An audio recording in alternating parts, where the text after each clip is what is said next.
बिस्मिल्लाहिर्रहमानिर्रहीम। जमात पंजम, कैसे हैं सब लोग? उम्मीद है तमाम तुलबा व तालबात अपने घरों में खैर आफियत से होंगे और अपने इस कीमती वक्त का बेहतरीन मुसर्रफ तलाश करके अपनी तालीमी सरगर्मियाँ कायम रख रहे होंगे। बिल्कुल, जहाँ पे मशागल वाली सरगर्मियाँ हैं वो भी बिल्कुल हमारा हक़ है जी। तमाम तालिब इल्मों का हक़ है कि वो लुत्फ़अंदोज़ भी हों अपनी दूसरी सरगर्मियों से, लेकिन साथ साथ अगर स्कूल बंद हैं तो साथ साथ अपनी पढ़ाई के मामलात भी इसी तरह से कायम रखें ताकि पढ़ाई का किसी किस्म का भी हर्ज ना हो। तो चलिए शुरू करते हैं हम अपना आज का सबक माशरती उलूम का। माशरती उलूम का जो उन्वान आज हम पढ़ने जा रहे हैं वो है ख़तूत अर्ज़ बल्द। ख़तूत तोय के नीचे ज़ेर लगाएंगे तो इसे हम पढ़ेंगे ख़तूत अर्ज़ बल्द। लेकिन इससे पहले कि हम अपना आज का सबक शुरू करें, आप लोग बताइए कि नक्शा किसे कहते हैं? सबसे पहले तो अली रज़ा जी, अली रज़ा बताइए नक्शा किसे कहते हैं या नक्शा की तारीफ क्या है?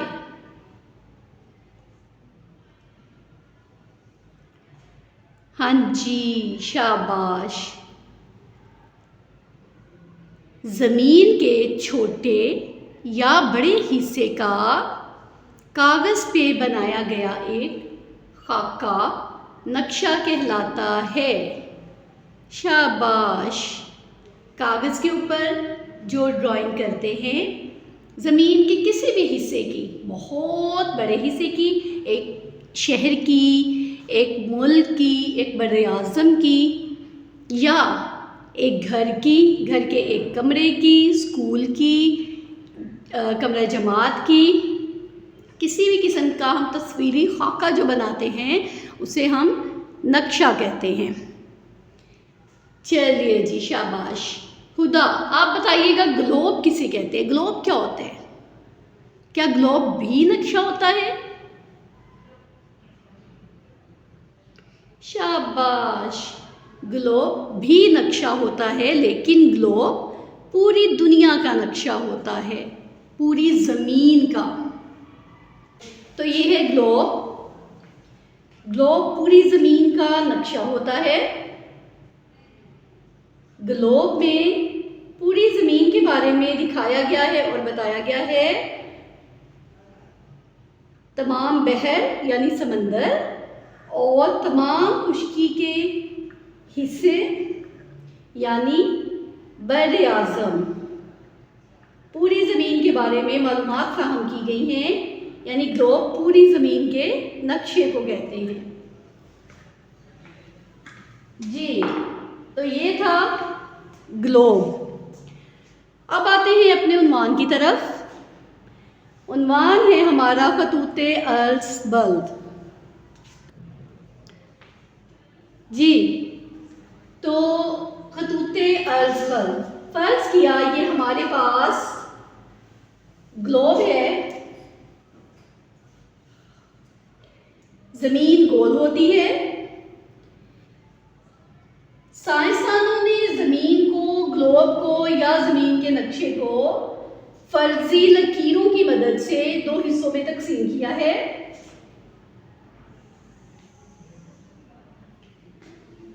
ज़मीन को पहले इस तरह से दो हिस्सों में तकसीम कर दिया गया है।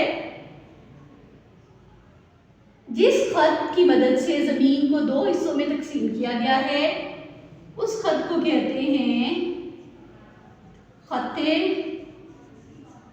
इस्तवा। क्या कहते हैं उस खत को? खत्ते इस्तवा। सबसे पहले हम यहाँ पे कंपास बनाते हैं तबनुमा, ताकि आपको अच्छे से समझ आ जाए।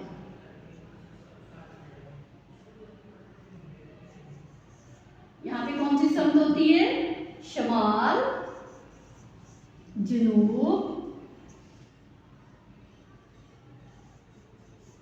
मशरिक और मगरिब। ये कुतुबनुमा है, यानी हमारी समतें।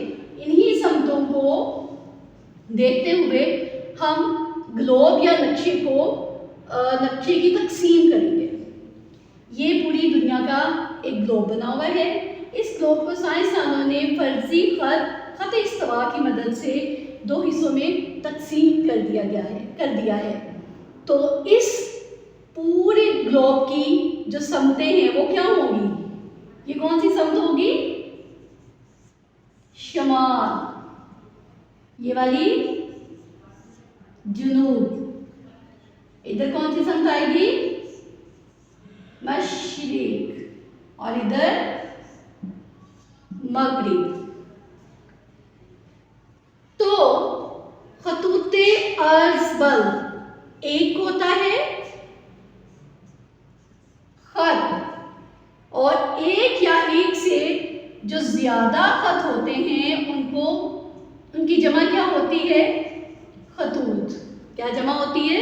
खतूत। इसका मतलब है यहाँ पे सिर्फ एक खत नहीं बल्कि बहुत सारे खत बनाए गए हैं।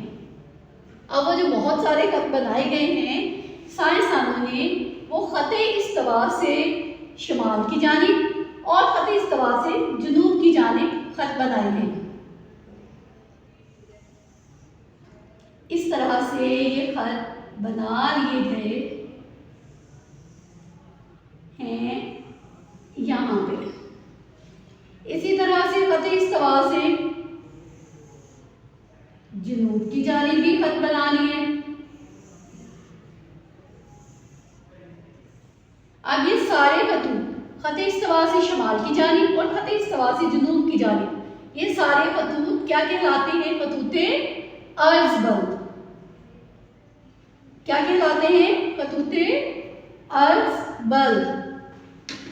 अर्ज का मतलब होता है इस तरह से, उर्दू में इसको कहते हैं चौड़ाई। चौड़ाई, जमीन को चौड़ाई की तरह जब तकसीम किया गया तो उसको अर्ज कहते हैं। अर्ज।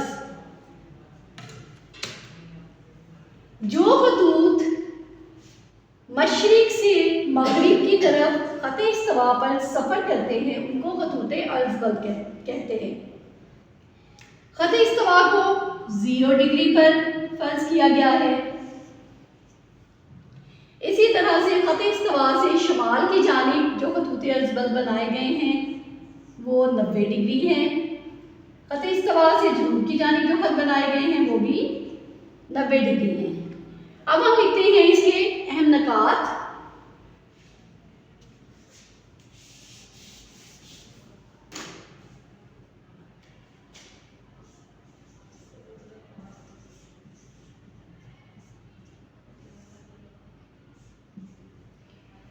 जी, सबसे पहले तो ये खत तमाम खतूत मशरिक से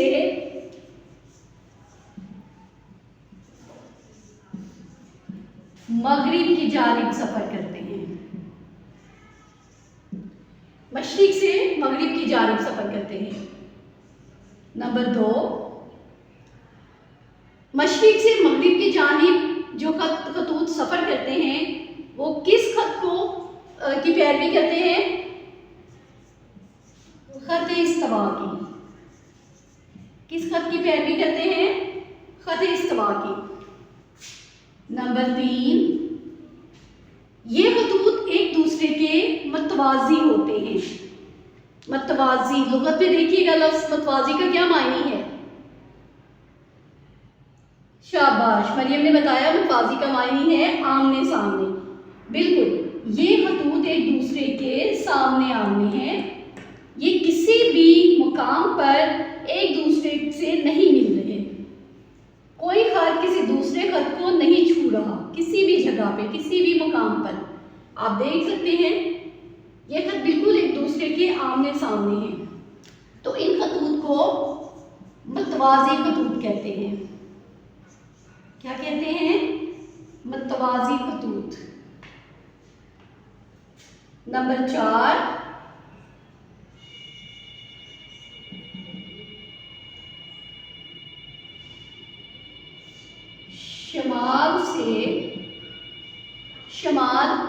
शमाली और जनूबी कुतबैन।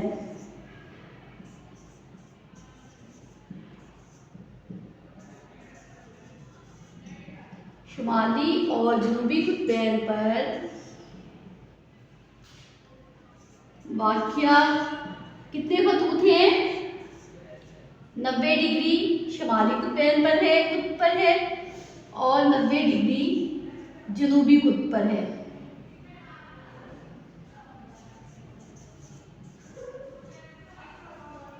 नब्बे डिग्री खतूत शुमाली कुतब पर है और 90 डिग्री खतूत जनूबी कुतब पर है। ये कुतब है यानी किनारा, और ये भी कुतब है यानी ज़मीन का किनारा। तो जब हम कुतब को वाहिद से जमा में इस्तेमाल करेंगे तो हम यहाँ पे ये लफ्ज़ कुतबैन इस्तेमाल करेंगे। शुमाली और जनूबी कुतबैन पर वाक़या 90 डिग्री के खतूत हैं। तो कुल मिला के खतूते अर्ज़ बल के कितने खतूत हुए? हाँ कीजिए जमा।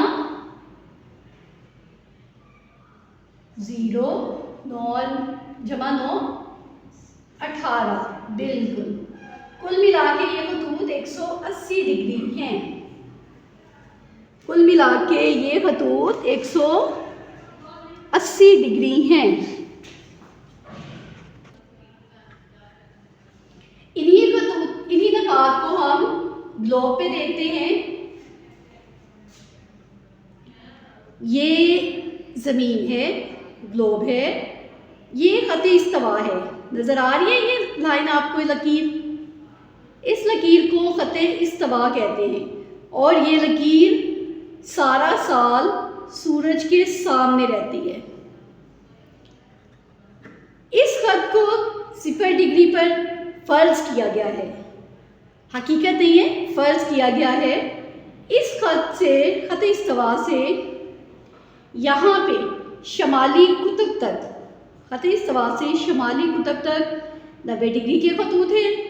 ख़त इस्तवा से जनूबी कुतब तक, ये जनूब है, जनूबी कुतब तक 90 डिग्री के खतूत हैं, और कुल मिलाकर ये खतूत 180 डिग्री हैं। ये ख़त मशरिक़ से शुरू होते हैं और मगरिब पे ख़त्म होते हैं। ख़त इस्तवा के साथ साथ ये ख़त मशरिक़ से मगरिब की जानिब सफ़र करते हैं और एक दूसरे के मतवाज़ी होते हैं। मतवाज़ी क्यों होते हैं? क्योंकि ये ख़त एक दूसरे को किसी मकाम पर भी छू नहीं पाते, एक दूसरे से मिलते नहीं हैं, किसी भी मुकाम पर बिल्कुल अलग अलग होते हैं और एक दूसरे के आमने सामने होते हैं। तो ये था आज का हमारा उन्वान, खतूते अर्ज़ बल। खतूत ख़त की जमा है, एक हो तो ख़त है, ज़्यादा हो तो खतूत है। खतूते अर्ज़ बल, अर्ज़ का मतलब होता है चौड़ाई। क्या मतलब होता है? चौड़ाई। उर्दू में इसको कहते हैं अर्ज़। एक होती है लंबाई और एक होती है चौड़ाई। ये है चौड़ाई और ये है लंबाई। हमने यहाँ पे चौड़ाई को देखते हैं। ज़मीन को चौड़ाई की तरफ से 2 हिस्सों में तकसीम किया गया है, और जिस ख़त की मदद से 2 हिस्सों में तकसीम किया गया है उसे ख़त इस्तवा कहते हैं। ख़त इस्तवा पे मशरिक़ की तरफ से मगरिब की जानिब जो खतूत लगाए गए हैं, फ़र्ज़ी खतूत, साइंसदानों ने ये फ़र्ज़ी खतूत लगाए हैं, इन खतूत को खतूते अर्ज़ बल कहते हैं। ये खतूत शमाली कुतब से ख़त इस्तवा तक 90 डिग्री के हैं और जनूबी कुतब से भी ख़त इस्तवा तक 90 डिग्री के हैं। जमा कर लें इनको तो कुल मिलाकर ये 180 डिग्री के खतूत बन जाते हैं। चलिए जी, फाइका आप बताइए, ग्लोब किसे कहते हैं? ग्लोब में क्या होता है? जी, ग्लोब पूरी ज़मीन के नक्शे को कहते हैं। आमना, आमना साइंसदानों ने किसको तकसीम किया? ग्लोब को। हाँ, ग्लोब को तकसीम किया, यानी पूरी ज़मीन को तकसीम किया। जी फातिमा, फातिमा क्या साइंसदानों ने सच में ज़मीन को तकसीम कर दिया दो हिस्सों में? नहीं, बिल्कुल, उन्होंने ये जो तकसीम के लिए खतूत लगाए हैं, ये ग्लोब या नक्शे पे लगाए हैं। शाबाश। ग्लोब या नक्शे पे जो फ़र्ज़ी लकीरें लगाई हैं ज़मीन को तकसीम करने के लिए, ये फ़र्ज़ी हैं। सच में या हकीकत में ज़मीन को तकसीम नहीं किया जा सकता। ज़मीन की पैमाइश करने के लिए साइंसदानों ने फ़र्ज़ी खतूत लगाए हैं। ठीक है खदीजा, बेटा आप बताओ, जो लकीर ग्लोब या ज़मीन को दरमियान में से दो हिस्सों में तकसीम करती है, उसे क्या कहते हैं? बिल्कुल, उसे ख़त इस्तवा कहते हैं। शाबाश। हाँ जी, अहमद नईम, अहमद नईम, खतूत अर्ज़ जो हम पढ़ रहे हैं, ये किस समत से शुरू होते हैं और किस समत तक चलते हैं? गौर से देख के बताएं। शाबाश। बिल्कुल, मशरिक से शुरू होके ये मगरिब तक सफ़र करते हैं। किस ख़त के साथ साथ? हाँ जी, इब्राहिम ने बताया ख़त इस्तवा के साथ साथ। शाजिद, क्या ये खतूत किसी जगह पे या किसी मुकाम पे एक दूसरे को छू रहे हैं? जी नहीं छू रहे। तो जो एक दूसरे को नहीं छू रहे या एक दूसरे को किसी मकाम पर एक दूसरे के साथ नहीं मिल रहे, तो उनको हम क्या कहते हैं? मतवाज़ी खतूत। शाबाश, उनको हम कहते हैं मतवाज़ी खतूत। ये मतवाज़ी की वजाहत मज़ीद हम आगे जाके फिर पढ़ेंगे, फिर आपको ज़्यादा अच्छे से समझ आ जाएगी। जी आलियान, आलियान कुल कितने खतूत है अर्ज़बल्द के? 180। किस तरह से? जी हाँ, ख़त इस्तवा से शुमाली कुतुब की जानब 90 डिग्री के खतूत हैं। ख़त इस्तवा से जनूबी कुतुब की तरफ भी 90 डिग्री के खतूत हैं। तो कुल मिला के कितने खतूत हो गए? 180 डिग्री के। अब आप लोगों ने करना ये है, आपने ये तस्वीर बनानी है खतूत अर्ज़बल्द की कॉपी के ऊपर, कुतुबनुमा बनाना है, और ये जो अहम नकात हैं इनको आपने जुमलों की सूरत में, अबारत की सूरत में, यानी पैराग्राफ की सूरत में कॉपी पे ये सारी डिटेल लिखनी है, इसकी सारी तफसील लिखनी है। इस तरह से की पॉइंट्स नहीं लिखने, अहम नकात की सूरत में नहीं लिखना। आपने इसको वजाहत के साथ उन्वान दे के खतूत अर्ज़बल्द और नीचे सारी तफसील जुमलों की सूरत में लिखनी है। ठीक है, जमात का काम आज की तारीख पे आपने करना है खतूत अर्ज़बल्द। सबसे पहले उसकी तफसील लिखनी है, फिर आपने उसके साथ तस्वीर बनानी है। ठीक है, अल्लाह हाफिज़।